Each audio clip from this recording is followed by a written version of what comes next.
Hai guys, Assalamualaikum warahmatullahi wabarakatuh. Welcome back my channel Noyredbab. Selamat datang di channel Noyredbab. Jangan lupa like, komen, dan subscribe biar aku semangat terus untuk bikin konten selanjutnya.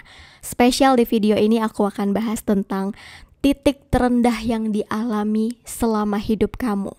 Kalau kamu lagi down, lagi nggak tahu harus ngapain, lagi bingung, atau merasa hidup itu banyak pertanyaan tapi nggak tahu jawabannya, tonton video ini sampai selesai. Semoga menemukan jawaban yang membuat kamu lega dan merasa tenang setelah tahu apa yang kamu cari bisa ada di video ini. Oke, check it out guys. Pertama, pahami rasa titik terendah di hidup kamu. Memahami rasa yang kamu alami itu adalah hal yang wajar dan normal. Kamu melihat orang yang sedang bahagia atau orang sukses, dia juga pernah melewati rasa terendah di dalam hidupnya. Itu adalah manusiawi. Jadi, kamu jangan merasa sendirian untuk mengakui perasaan lagi ada di titik yang paling rendah atau ngerasa diri kita down. Itu adalah proses kehidupan. Terima perasaan itu, akui kalau kamu lagi ada di titik terendah, jangan disangkal atau jangan mencari alasan atau jangan menjadikan itu suatu alasan atau suatu penyangkalan diri. Jadi terima aja kalau kamu lagi ngedown. Rasakan perasaan sakit itu sampai kamu paham apa yang harus kamu lakukan. Gak ada orang yang bisa melawan perasaannya sendiri kecuali orang itu mau menerima perasaannya dia. Dan mengalami hal yang sulit itu adalah sesuatu proses kehidupan yang harus dijalani tanpa minta bantuan orang lain, harus diri kita yang menjalani itu semua. Kedua, luangkan waktu untuk merenung. Ya, kamu butuh waktu untuk dirimu sendiri berpikir dan juga merenung mengenai apa yang kamu rasa. Tidak harus berat untuk berpikir kemana-mana, kamu cukup tenang, diam, dan kamu rasakan situasi yang kamu alami ini terjadi kenapa. Jawaban itu ada di dalam diri kamu. Nah, kalau kamu menemukan jawaban itu, kamu sudah bisa selangkah lebih maju. Tapi kalau kamu belum menemukan jawaban kenapa kamu ada di titik terendah, itu artinya kamu belum sepenuhnya menerima perasaan dan juga posisi yang lagi kamu alamin, yaitu rasa ngedown, merasa di titik terendah. Jadi kalau orang sudah menerima, dia secara otomatis akan tahu yang ada atau yang dijalani dia saat ini tuh kenapa, alasannya apa. Ada sebab, pasti ada akibat. Dan itu jawabannya ada di dalam diri kamu sendiri. Renungkan itu, akan ada jawaban yang kamu lakukan dan kamu tahu kamu harus ngapain. Tapi jawab dulu pertanyaan kenapa kamu ada di posisi sekarang dan merasa diri kamu itu ada di posisi sangat rendah. Apa yang menyebabkan kamu ada di posisi sekarang? Ketiga, cobalah beraktivitas yang membuatmu bahagia. Bahagia itu sederhana kok, nggak usah mewah, nggak usah ribet. Nah, kamu cukup melakukan aktivitas yang simple membuat kamu bahagia. Kira-kira jalan-jalan sore, menikmati udara, atau makan makanan favorit kamu.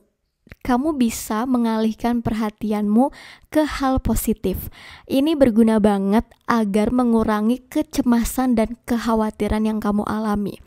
Terkadang orang ketika sudah tahu jawaban, dia itu kenapa ada di posisi merasa terendah banget, nah langsung nih bercabang. Pikirannya bercabang. Kalau pikiran bercabang, kita alihkan ke hal positif. Makanya kenapa aktivitas positif seperti olahraga atau hal-hal yang menyenangkan versi kamu itu akan membuat diri kamu tuh mengeluarkan energi tapi lebih produktif ketimbang mengeluarkan energi itu nguras-ngurasin tenaga tapi berpikir hal-hal yang negatif. Jadi jatuhnya jadi kayak kecemasan, kekhawatiran yang akan menambah beban hidup kamu semakin berat. Jadi lakukan apa yang membuat kamu seneng, tapi hal yang simple dan juga praktis. Keempat, jangan ragu untuk mencari dukungan. Sebagai makhluk sosial, manusia itu memang wajib untuk mencari teman. Jadi kita tidak bisa hidup sendirian. Kita tidak bisa melakukan apapun sendirian. Jadi manusia itu makhluk sosial yang butuh interaksi. Jadi berbagilah cerita dengan orang-orang yang kamu percaya. Kamu hanya perlu bercerita.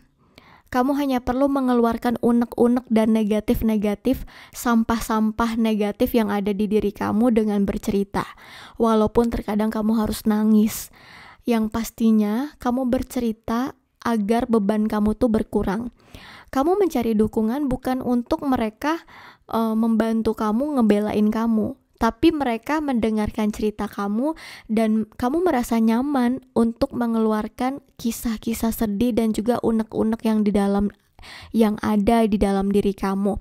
Jadi kamu gak usah takut untuk mencari dukungan. Mereka yang orang-orang terdekat kamu pasti mau untuk dengerin cerita kamu dan juga menghargai kamu sebagai orang yang butuh pertolongan untuk memberikan support dan dukungan sama diri kamu. Keenam, beri dirimu waktu untuk pulih. Nah, waktu adalah obat. Kita butuh waktu untuk menyembuhkan apapun, baik itu luka secara fisik maupun luka non-fisik seperti sakit hati atau ada momen-momen yang bikin kita trauma. Kita butuh waktu untuk proses pemulihan biar sembuh. Begitu juga dengan momen tersulit yang kita alami atau kejadian yang bikin kita shock. Waktu itu adalah sesuatu yang gak bisa instan.